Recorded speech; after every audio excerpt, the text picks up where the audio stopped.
अमृतपाल की साजिश तालिबान की तरह हथियारों के दम पर खालिस्तान बनना था। खालिस्तानी नक्शे में पंजाब, हरियाणा, पेशावर, लाहौर भारतीय सेना की तरह अपने फौज के सदस्यों के नंबर। इटली से पंजाब भेजे 20,000 के खालिस्तानी नोट। खालिस्तानी आंदोलन को खत्म हुए अब 2 दशक से ज्यादा हो चुके हैं, लेकिन पाकिस्तान न केवल सिखों को इसके लिए उकसाने का काम करता है, बल्कि कनाडा और यूरोप में बसे सिखों के कई संगठन अभी इसे हवा देने की कोशिश करते हैं। करतारपुर साहिब में जिस तरह से खालिस्तानी समर्थक के पोस्टर लगाए गए हैं और पाकिस्तान ने अलगाववादी सिख नेताओं को इसमें बुलाया है, इससे साफ पता चलता है कि पाकिस्तान अब भी खालिस्तान को समर्थन कर रहा है। खालिस्तानी नाम कब दिया गया? 1971 में गजीत सिंह चौहान अमेरिका जाकर वहां के अखबार खालिस्तानी राष्ट्र के लिए एक पेज का विज्ञापन दिया और इस आंदोलन को मजबूत करने के लिए चंदा मांगा। 1980 में खालिस्तानी राष्ट्रीय परिषद बनाई गई और उसका मुखिया बन गए। लंदन में जाकर खालिस्तान नाम के एक डाक टिकट भी जारी किया गया। 1978 में जगजीत सिंह चौहान ने अकाली दल के साथ मिलकर आनंदपुर साहिब के संकल्प पत्र जारी किया गया, जो एक खालिस्तानी राष्ट्र की मांग के लिए था। जनरल सिंह भिंडरवाले का उदय 80 के दशक में हुआ। खालिस्तान आंदोलन अपने चरम पर था। उससे विदेशों में रहने वाले सिखों के जरिए वित्तीय सहायता और नैतिक समर्थन मिल रहा था। इस दौरान पंजाब में जनरल सिंह भिंडरवाले खालिस्तान का सबसे मजबूत नेता के रूप में उभरा। उसने स्वर्ण मंदिर के हरमंदिर साहिब को अपनी गतिविधियों का केंद्र बनाया। इससे अपने साहित्य के जरिए पूरे पंजाब में इस आंदोलन को काफी उग्र कर दिया था और इसी के लिए 1984 में ऑपरेशन ब्लू स्टार चलाकर इस आंदोलन को कुचल दिया गया।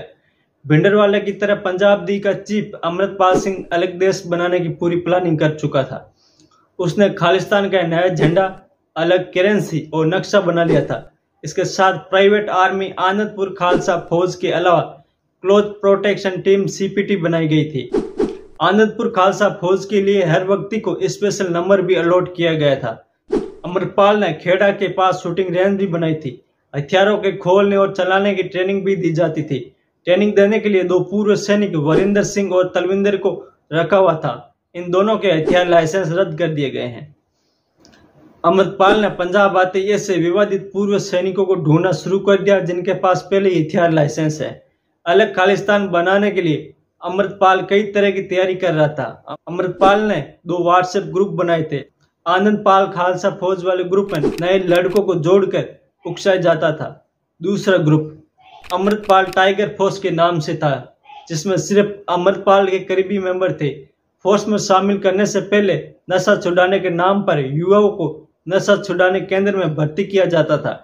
बाद में उनका ब्रेन वॉश कर भर्ती किया जाता था। जिस तरह से रेजिमेंट में फौजियों के नंबर लगते हैं, उसी हिसाब से आनंदपुर साहिब खालसा फोर्स और अमृतपाल टाइगर फोर्स के सदस्यों को नंबर दिया जाता था।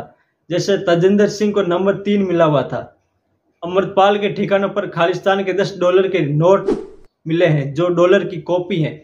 इसमें इस्तेमाल पेपर की जांच चल रही है। इसका पेपर भारत में अलग अलग जगह पकड़े गए 500 रुपए के नकली नोटों के पेपर से मेल खाता है।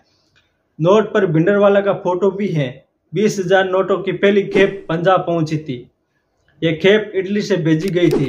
अमृतपाल के संपर्क में नेपाल के रामकोट टोखा कोदातर से भी हैं। पुलिस को आशंका है कि अमृतपाल नेपाल भाग जाने की फिराक में है।